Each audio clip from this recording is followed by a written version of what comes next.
السلام عليكم أصحاب تقالية إذا الحين تمهلتون أكسنوا عن halkan naga daawanaysan waa channelka Waniga Sport Somali channel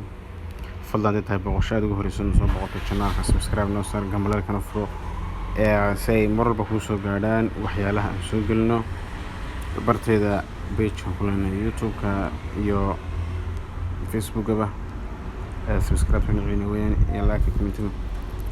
waxaan fiirin doonaa ciyaaraha maanta la ciyaari doono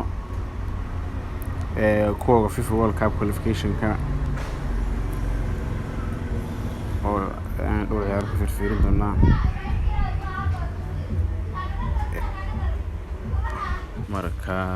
koodka kaasin iyo laga faa'iideysto waa M1J84 weeyaan waa maasantiin thank you